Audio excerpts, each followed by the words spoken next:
Hello aspirants, today I am Tajinder Singh Sodhi again with you, and today I will be discussing the second part of evaluation. और ये second part of evaluation जो उसमें हम दो चीज़ें देखेंगे, एक तो देखेंगे choice based credit system CBCS और दूसरा होगा कंप्यूटर बेस्ड टेस्टिंग CBT। अब सबसे पहले हम ये जान लेते हैं कि ये CBCS क्या है। इसके लिए हमें ये जानना ज़रूरी होगा कि CBCS या चॉइस बेस्ड क्रेडिट सिस्टम जैसे इसके नाम से ही जाहिर है, नाम से ही पता चलता है कि ये कोई चॉइस दी जाती है स्टूडेंट्स को जिसके बेस पे क्रेडिट्स मिलते हैं और वो अपने सब्जेक्ट को चूज़ करने में उनको फ्रीडम मिलती है। पहले क्या था कि अब इसके ये सिर्फ इवैल्यूएशन नहीं है, ये एक टीचिंग सिस्टम भी है। इसमें it is not only an evaluation, it is carrying a teaching system also which is an advanced type of teaching system. अब पहले क्या था कि टीचर सेंट्रिक मैथड होते थे टीचिंग के टीचर जो पढ़ाते थे अपने हिसाब से टीचिंग सेंट्रिक मैथड में teacher is all in all. लेकिन यहाँ क्या है, चॉइस बेस्ड क्रेडिट सिस्टम में स्टूडेंट्स को चॉइस मिलती है। ये स्टूडेंट सेंट्रिक मैथड है टीचिंग का और वैल्यू की असेसमेंट का।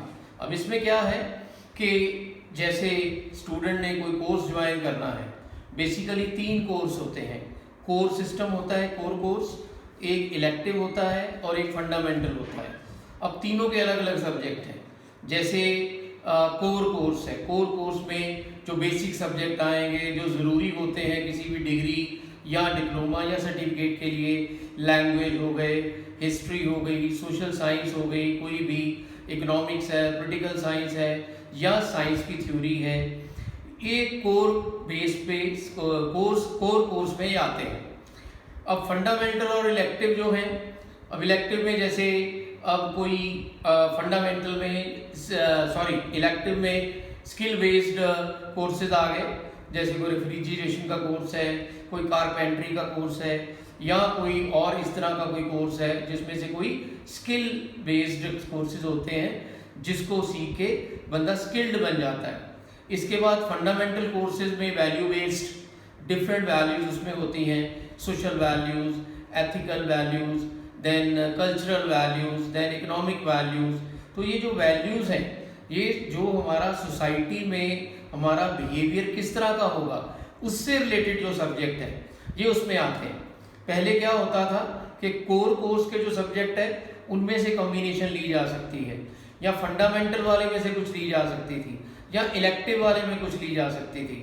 अब ऐसा यूजीसी ने ये इंट्रोड्यूस किया इंडिया में 2015-16 में चॉइस बेस्ड क्रेडिट सिस्टम।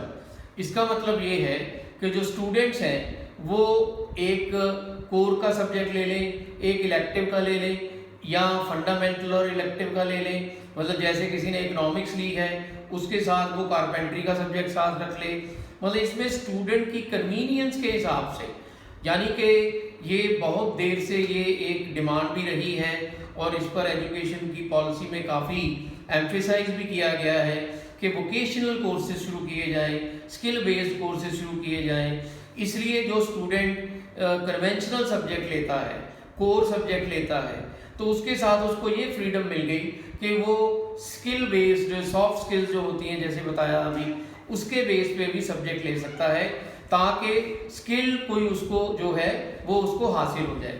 तो ये तो चॉइस बेस्ड क्रेडिट सिस्टम का एक फॉर्मेट है जो यूजीसी ने इंट्रोड्यूस किया, और यूजीसी ने इसके लिए डिफरेंट तरह के चॉइसेस रखे हैं जैसे अभी आपको बताया। और इसके अलावा फिर स्टूडेंट को क्रेडिट मिलते हैं। अब क्रेडिट कैसे मिलता है, जैसे स्टूडेंट ने सेशन शुरू किया और ये सेमेस्टर सिस्टम में एप्लीकेबल है। अब जैसे स्टूडेंट ने सेशन शुरू किया, अब सेशन शुरू करने के बाद उसने क्लास अटेंड की, उस क्लास में उसके कॉन्टेक्ट आवर्स कितने रहे टीचर के साथ, फिर उसकी अपनी एंटरप्रेन्योरियल स्किल कितनी प्रोजेक्ट हुई, या उसने कितने इनोवेटिव आइडियाज़ दिए, या मिड टर्म एग्ज़ाम में उसने कैसा परफॉर्म किया। तो इसके बेस पे जो क्रेडिट दिए जाते हैं इसको देख के फिर यूजीसी ग्रेडिंग करता है। अब पहले परसेंटेज के ऊपर एवेल्युएशन जो है बेस करती थी, अब यहाँ ग्रेडिंग का पार्ट जो है वो एवेल्युएशन का पार्ट है। सबसे पहले टीचिंग मेथड हो गया, जैसे हमने अभी बात की कि स्टूडेंट के अपनी चॉइस के बेस पे, यानी कि जिसमें स्टूडेंट को आसान लगता है उसके बेस पे उन्होंने सब्जेक्ट चूज कर लिए, फिर उन्होंने सेमेस्टर अटेंड किया। सेमेस्टर अटेंड करने के बाद एक्सक्यूज मी सेमेस्टर अटेंड करने के बाद फिर उन्होंने वो ग्रेडिंग जो है वो देखी। अब ये जो जितने भी पैरामीटर्स हैं जो अभी हमने बात की, उसके बेस पे टीचर यूजीसी जो है वो ग्रेडिंग करता है, और ये ग्रेडिंग जो है 10 से लेकर 0 तक होती है इन डिसेंडिंग ऑर्डर, यानी कि जिसके 10 आउट ऑफ 10 है वो आउटस्टैंडिंग है, ओ ग्रेड मिलता है उसको। और इसके बाद 9 जो नंबर आएंगे उसमें एक्सीलेंट आएगा, A+ ग्रेड आ जाएगा। जिसको 8 नंबर मिलेंगे वो वेरी गुड में आ जाएगा, वो A कैटेगरी में आ जाएगा। इस तरह चलते चलते लास्ट में 0 तक पहुंचा जाता है। अब 0 में 2 कैटेगरी आती हैं, या तो कोई एब्सेंट है तो या कोई फेल है। इसके बेस पे ये जो है ग्रेडिंग की जाती है।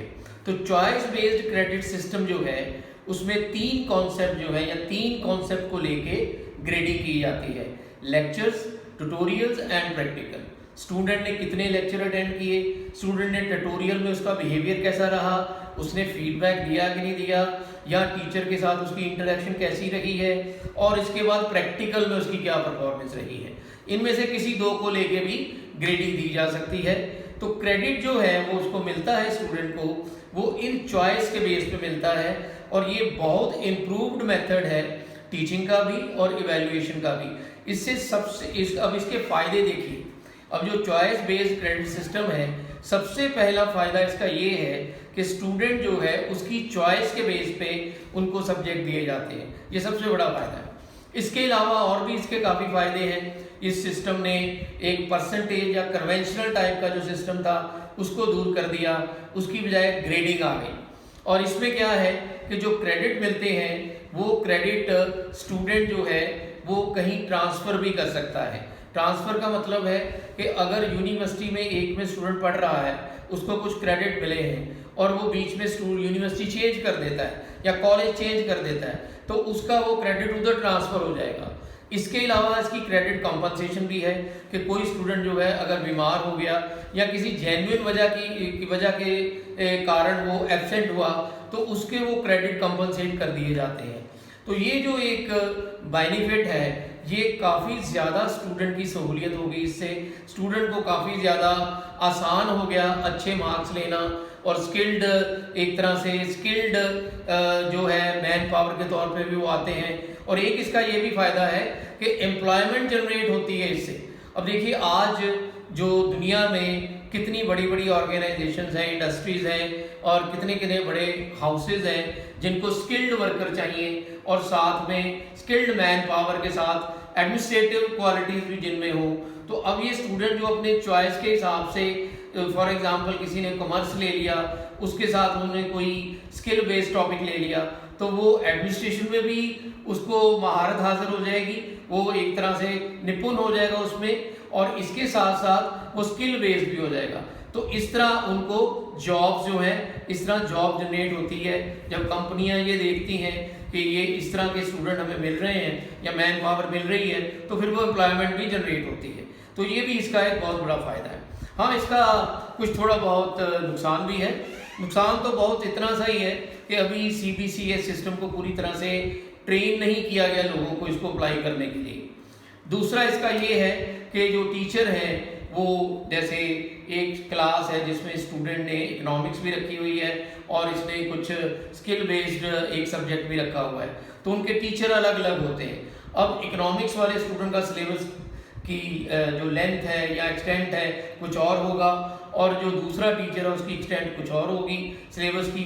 तो कई बार आपस में मैच नहीं कर पाते हो, किसी का सिलेबस पीछे रह जाता है, कोई जल्दी खत्म कर देता है। तो ये भी थोड़ा सा, पर इसको टैकल किया जा सकता है। तो इन नटशेल जो चॉइस बेस्ड क्रेडिट सिस्टम है वो पहले सिस्टम से बहुत इम्प्रूव्ड है, और इसने एजुकेशन में एक नया आंदोलन ले आया है।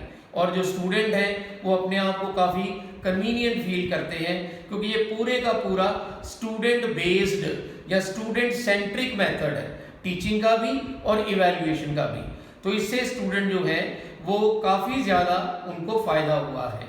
तो ये तो था चॉइस बेस्ड क्रेडिट सिस्टम का इवैल्यूएशन का सिस्टम। दूसरा सिस्टम है CBT, that is choice based computer based testing. अब ये भी आप सभी जानते हैं, जैसे नाम से ही जाहिर है कि आज क्या है, आज टेक्नोलॉजी का ज़माना है।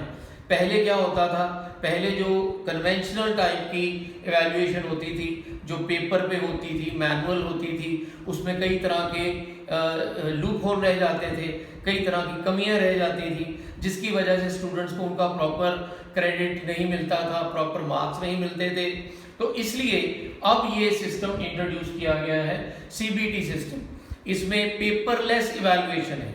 इसमें क्या होता है कि जब टेस्ट लिया जाता है स्टूडेंट का, तो कंप्यूटर की स्क्रीन पे पेपर जो उसका आता है और उसी पे उसको सॉल्व करना होता है। साथ में टाइमर लगा होता है और जो टाइमर है ये बताता है कि इतने टाइम का पेपर है और वो टाइम फिर कम होता जाता है और उसके बेस पे स्टूडेंट जो है कंप्यूटर पे ही अपने जो आंसर्स हैं वो मार्क करता है। और इसमें बेसिकली ऑब्जेक्टिव टाइप टेस्ट जो है, पर्टिकुलरली मल्टीपल आंसर चॉइस जो टेस्ट होते हैं, मल्टीपल चॉइस आंसर्स वाले टेस्ट जो होते हैं वो इसमें लिए जाते हैं।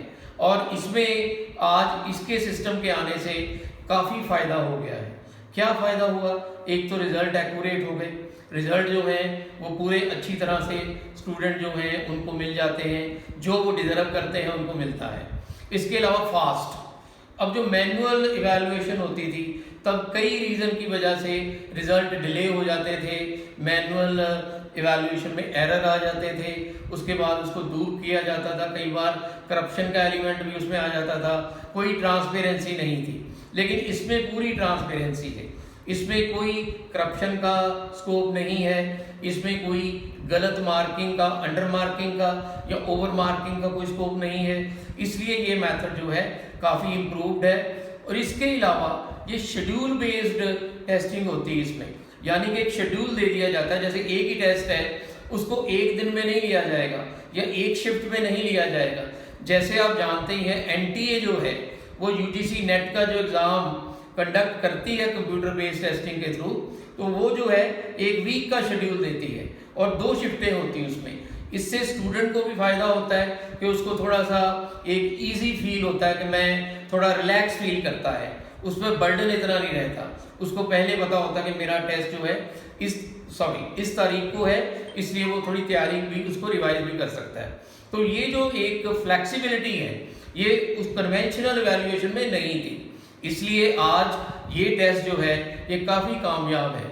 और इसमें एक तो ओवरऑल असेसमेंट हो जाती है स्टूडेंट की, उसमें पर्सनैलिटी की भी टेस्ट हो जाता है। तो ये जो है ये काफ़ी ज़्यादा फायदेमंद रहा है। हाँ ठीक है, थोड़े इसके नुकसान भी हैं। नुकसान सिर्फ यही है कि जैसे ये पूरा पावर पे चलता है, पावर बेस्ड है, कई बार अगर पावर पैक ना हो तो सिस्टम रुक जाता है। सिस्टम रुकने से कई बार टेस्ट को दोबारा कंडक्ट करना पड़ता है, जिससे wastage of time, wastage of money, wastage of energy होता है। इसके अलावा कई बार कंप्यूटर में चलते चलते ग्लिचेज आ जाते हैं, यानी कि छोटे छोटे फॉल्ट आ जाते हैं, उसको दूर करने में टाइम लग जाता है। और कई बार जो उसकी प्रोग्रामिंग है, अगर उसमें कोई वायरस आ जाए तो प्रोग्रामिंग गलत हो जाती है, सॉरी एक्सक्यूज मी, तो टाइमिंग जो है वो वेस्ट होता है, इसमें टाइम वेस्ट होता है। इसके बावजूद भी CBT जो है आज सक्सेसफुल मेथड ऑफ टीचिंग है, एवैल्यूएशन का मेथड है, और इसके अलावा आज कोई और स्कोप नहीं है। तो ये आपको आज मुझे लगता है कि आपको ये सारी बात समझ आ गई होगी, और इसके बेस पे जो मैंने आज आपको समझाया ये हमारा एवैल्यूएशन का सेकेंड पार्ट था। इसके बाद इवैल्यूएशन के थर्ड पार्ट में हम इनोवेशन देखेंगे कि इवैल्यूएशन के सिस्टम में इनोवेशंस कितनी आई हैं। और एक बात मैं और आपको एस्पायरेंट्स बता दूं, ये जो मेरे लेक्चर जो हैं, ये मेरी जो बुक है जो GK पब्लिकेशंस ने लॉन्च की है, ये उसके साथ ही लेक्चर ये उसके साथ भी अवेलेबल है। और इसके जो MCQs हैं, जो इसके हर कॉन्सेप्ट जो मैं करवा रहा हूँ उसके जो MCQs हैं वो उस बुक में बड़े अच्छे से दिए हुए हैं। तो वो MCQs की प्रैक्टिस आप उस बुक में से कर सकते हो, क्योंकि उसमें आपको कॉन्सेप्ट वाइज MCQs मिलेंगे। जैसे हम लेक्चर यहाँ अटेंड कर रहे हैं या लेक्चर आपको बताया जा रहा है, उसके बेस पे ही वहाँ MCQs हैं, तो MCQs की प्रैक्टिस आप आप उस बुक में से कर सकते हो, उसमें बहुत अच्छे से दिए गए हैं। तो थैंक यू वेरी मच। और आप लॉकडाउन के दौरान घर में रहिए, सेफ रहिए और अपना घर में ही तैयारी कीजिए। अब यूजीसी की डेट अभी पता नहीं है कि वो एक्सटेंड होती है या नहीं होती, पर फिर भी आप ये समझिए कि नहीं होगी, तो आप अपनी तैयारी पूरी करते रहिए। तो wish you all the best and we will be meeting again in our next lecture. Thank you.